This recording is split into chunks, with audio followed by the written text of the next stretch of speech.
हेमंत और रिद्धिमा आपस में बातें कर रहे थे और वहाँ सिमरन शहर की सबसे बड़ी और नामी ज्वेलर से मिलने जा रही थी। उदयपुर में प्लैटिनम मॉल शहर के सबसे बड़े मॉल में से एक था और इतना बड़ा और पॉपुलर था कि लगभग शहर के सारे बड़े लोग वहीं से शॉपिंग करते थे। उस मॉल की कुछ दुकानें तो इतनी ज्यादा पॉपुलर थी कि सिर्फ शहर के ही नहीं बल्कि इंडिया के बाहर से भी लोग आकर वहां की चीजें खरीदते थे। वहां के कुछ बुटीक्स के काम इतने बेहतरीन थे कि फॉरेन से भी लोग वहां काम करवाने आते थे। प्लैटिनम मॉल जिस फैमिली का था, दरअसल वो 3 साल पहले ही दिल्ली से आई थी।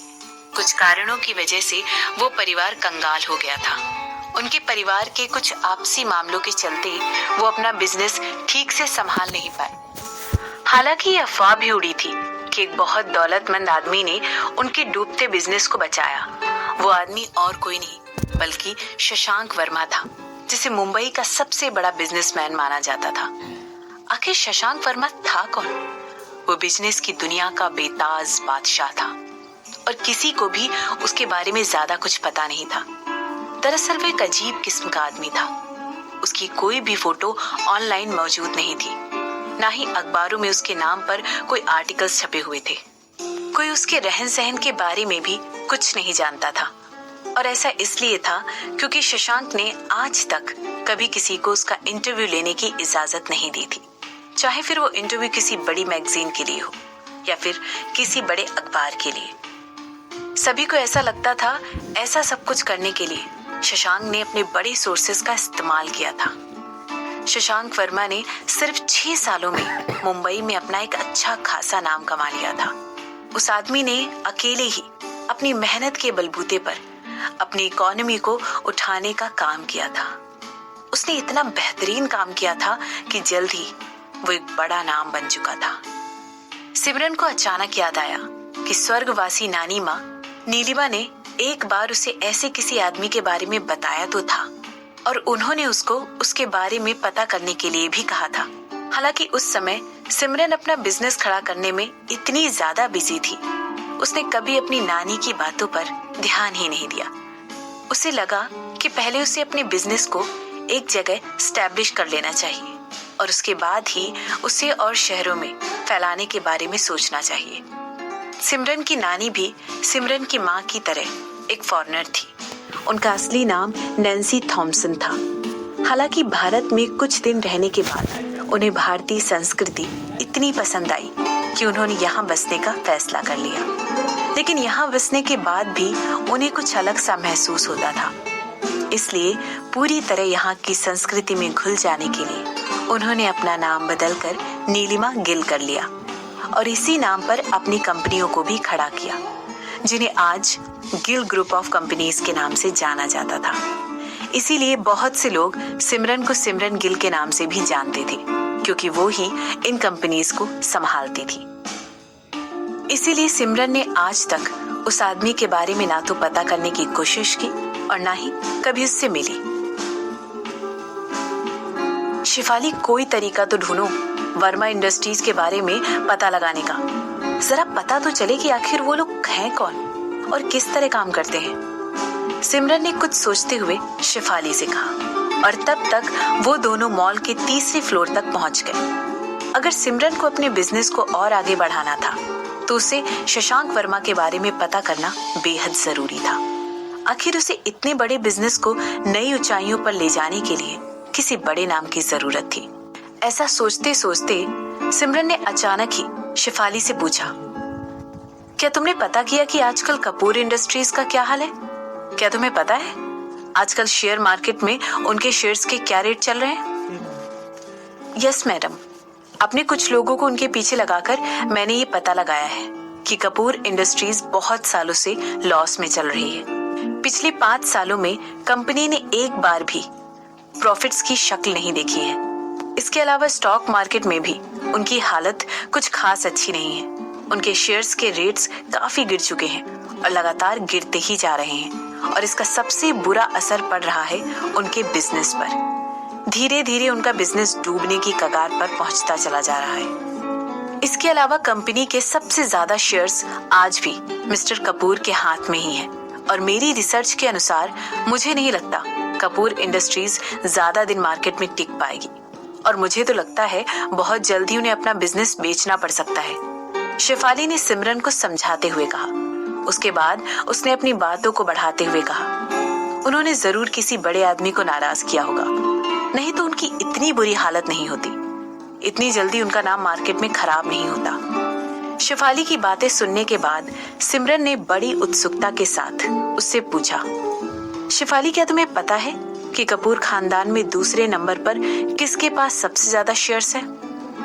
दूसरे नंबर पर सबसे ज्यादा शेयर्स कपूर खानदान में किसी के पास नहीं है, बल्कि मार्केट में दूसरे नंबर पर कपूर इंडस्ट्रीज के सबसे ज्यादा शेयर्स शशांक वर्मा के पास हैं। मिस्टर कपूर के पास कपूर इंडस्ट्रीज में 32% शेयर्स हैं, जबकि शशांक वर्मा की कंपनी वर्मा इंडस्ट्रीज के पास 25% शेयर्स मौजूद हैं।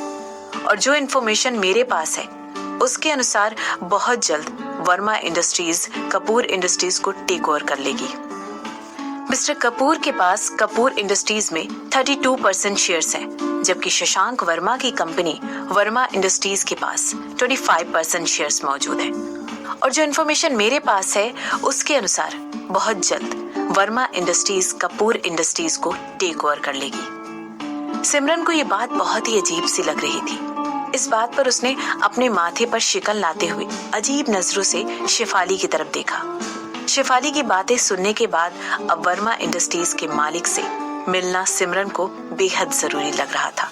उसे ऐसा लग रहा था कि उसे इसके मालिक के बारे में अभी बहुत कुछ पता लगाना बाकी था। वो शशांक वर्मा के बारे में और जानना चाहती थी।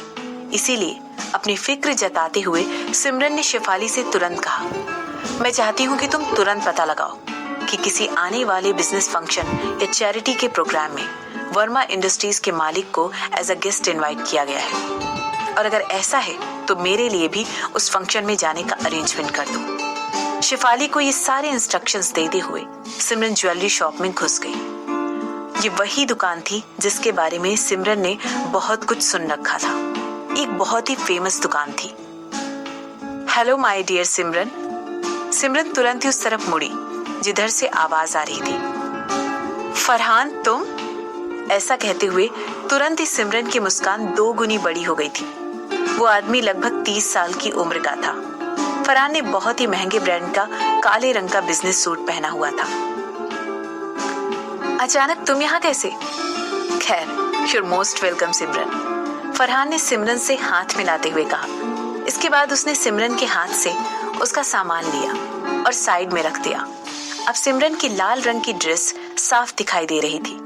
उसने अपनी एक अजीब एक्सप्रेशन के साथ सिमरन को ऊपर से नीचे तक देखा और इसके बाद अपने असिस्टेंट से कहा कि वो सिमरन के सामान को संभाल कर रख दे।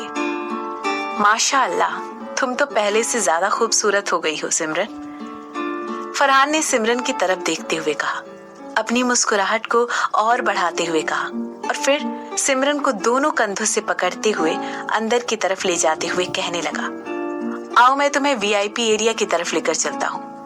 मेरे पास कुछ ऐसे नायाब पीसेस हैं कि जिन्हें देखकर तुम हैरान हो जाओगी। मैं जानता हूँ कि अगर तुम उन्हें ट्राई करोगी तो उन गहनों की खूबसूरती और भी बढ़ जाएगी। शेफाली ने उन दोनों के पीछे जाकर उन्हें दुकान के वीआईपी रूम तक फॉलो किया। दरअसल फरहान सिमरन को बहुत पहले से ही जानता था और वो दोनों बेहद अच्छे दोस्त थे। वो इस ज्वेलरी शॉप में कई सालों से मैनेजर का काम कर रहा था। ये तो सब लोग जानते थे, पर बहुत कम लोग जानते थे कि उस दुकान के बेहद बेशकीमती और यूनिक डिजाइन्स बनाने के पीछे भी फरहान का ही हाथ था। वो एक बेहद ही उम्दा डिजाइनर था, यहाँ तक कि उस दुकान के सारे महंगे और बेहद अलग कारीगरी के गहने वही ऑर्डर पर लेकर पूरी मेहनत से खुद ही डिजाइन करता था। इतना बढ़िया लीड डिजाइनर होने के बावजूद भी फरहान ने फैक्ट्री में जाकर काम करने की बजाय दुकान में रहकर अपने डिजाइन्स के कलेक्शन को आगे बढ़ाने की सोची। इसके पीछे फरहान का ऐसा मानना था कि फैक्ट्री में बैठकर क्लाइंट्स के लिए ज्वेलरी डिजाइन करने में वो खुशी नहीं है जो कि दुकान में बैठकर कस्टमर्स को उनके मनपसंद डिजाइन्स देने में है। जब कोई कस्टमर अपना मनपसंद पीस ट्राई करते हुए उसके डिजाइन की तारीफ करता है तो फरहान को बेहद खुशी होती है। फरहान का अपने काम के लिए ऐसा डेडिकेशन देखकर कंपनी के मालिक ने फरहान को दुकान पर रहकर ही काम करने की इजाजत दे दी। यहाँ तक कि वो फरहान के काम से इतने खुश और इम्प्रेस थे कि उन्होंने फरहान को गोद तक ले लिया और अपनी सारी जायदाद उसके नाम कर दी। दरअसल उस कंपनी के मालिक ने कभी शादी ही नहीं की थी, इसीलिए उसकी कोई संतान भी नहीं थी जिसे वो अपना बिजनेस सौंप कर उसे आगे बढ़ाता हुआ देखे। इसीलिए उसने फैसला किया कि वो फरहान को गोद लेकर उसे अपना बिजनेस आगे बढ़ाते हुए देखेगा। दुकान के मालिक ने इसे अपना अभी तक का सबसे सही फैसला बताया था।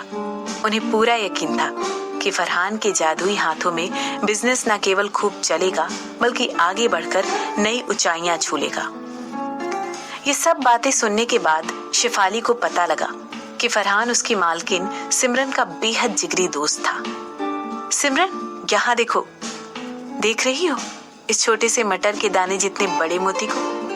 ये दुनिया के सबसे नए मोतियों में से एक है। फरहान ने सिमरन को एक कांच का बेहद खूबसूरत बॉक्स थमाते हुए कहा। उस बॉक्स में कानों की बालियों की एक जोड़ी थी जो कि बहुत ही सुंदर नगीनों से जड़ी हुई थी। देख रही हो, ये मोती इतना खूबसूरत और डेलिकेट है कि अगर इस पर काम किया गया तो इसकी नेचुरल खूबसूरती खत्म हो जाएगी। इसीलिए ये अपने प्योर फॉर्म में मौजूद है। ये लो, जरा इसे पहनकर तो देखो। फरहान ने बेहद उत्सुकता के साथ लेकिन संभालते हुए उस कांच के बॉक्स को खोला और उसमें से बालियां निकालकर सिमरन को दी। इसके बाद वो सिमरन का हाथ पकड़कर तेजी के साथ उसे बगल में लगे शीशे के सामने लेकर गया और कहने लगा, जरा देखो तो, ये कितनी खूबसूरत लग रही है। मुझे पता था कि ये तुम पर बहुत ही सुंदर लगेगी। ऐसा कहते हुए फरहान बेहद खुशी से चहक उठा। इतनी नायाब होने की वजह से ऐसी सिर्फ 3 जोड़ियां ही बनाई गई हैं और ये खास मैंने तुम्हारे लिए बनाई है। दरअसल मैं तुम्हें ये तुम्हारे जन्मदिन पर ही देना चाहता था, लेकिन ऐसा कहते कहते फरहान अचानक से रुक गया। इस पर सिमरन ने तुरंत अपना रिएक्शन देते हुए कहा, फरहान, मेरा अगला जन्मदिन अगले साल आएगा। सिमरन जानती थी कि फरहान एक बेहद ड्रामेटिक आदमी है। वो सिर्फ बकवास कर रहा था। इतने सालों बाद मिलने के बाद फरहान सिमरन से मजाक कर रहा था। इसलिए सिमरन ने फरहान की बात को काटते हुए पूछा, वैसे मुझे ये बेहद पसंद आई। ये कितने की है? कैसी बात कर रही हो सिमरन? अगर तुमने इन बालियों को छू लिया है तो समझ लो इनकी कीमत ही अदा हो गई है, और अगर तुमने इन्हें पहन लिया तब तो इनकी कीमत आसमान छूने लगेगी। तुम्हारा इनको अपने पास रखना ही इनकी कीमत अदा करने के बराबर है। मगर क्योंकि मैं तुम्हें बेहद अच्छी तरह से जानता हूँ तो मैं ये भी जानता हूँ कि तुम इन बालियों का दाम चुकाने के लिए जिद करोगी। इसीलिए तुम्हारे कहने के पहले ही मैं तुम्हें बताना चाहता हूँ कि इन बालियों की जो भी कीमत है उससे आधे दाम पर मैं तुम्हें ये बालियां दूंगा। फरहान ने सिमरन को समझाते हुए कहा। सिमरन ने मुंह बनाकर कुछ सोचते हुए अपनी आईब्रो पर उठाई।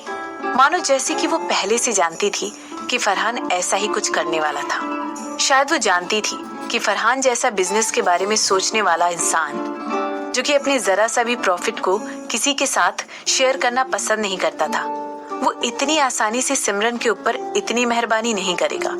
सिमरन के सारे दोस्तों में से फरहान ही ऐसा था जो पहले अपने फायदे के बारे में सोचता था। उसके लिए इतने सालों की दोस्ती सिर्फ एक अच्छी बिजनेस डील को अंजाम देने का तरीका था। और जिस तरह फरहान सोचता था, सिमरन को पता था कि अपने सपने में भी वो इतने कीमती मोती को वो इतने सस्ते दामों में अपने हाथ से जाने नहीं देगा। हालांकि उसे ये भी पता था कि वो सिमरन को अपनी इतनी पक्की दोस्त समझता था कि उसके लिए अपने सीने पर गोली तक खाने को तैयार था। लेकिन बिजनेस अपनी जगह और दोस्ती अपनी जगह। 20 लाख, फरहान ने सिमरन से कहा। ठीक है, सिमरन ने मुस्कुराते हुए कहा। जब तक सिमरन उन बालियों को पैक कराने के लिए कहती, तब तक दरवाजे पर एक खटखटाहट सुनाई दी। सर, कपूर इंडस्ट्रीज की मालकिन यहाँ आई हुई है। वो आपके लेटेस्ट डिजाइन्स में से कुछ पसंद करना चाहती हैं। एक औरत के बोलने की आवाज आई। इसके बाद उसने अपनी बात को आगे बढ़ाते हुए कहा, उन्होंने कहा है कि उन्हें आपके बेहतरीन काम ही दिखाई जाए। ऐसा सुनते ही सिमरन मुस्कुरा दी। जैसे कि सिमरन को उम्मीद थी, दुश्मन अक्सर सड़क के 2 सिरों पर मिल ही जाते हैं।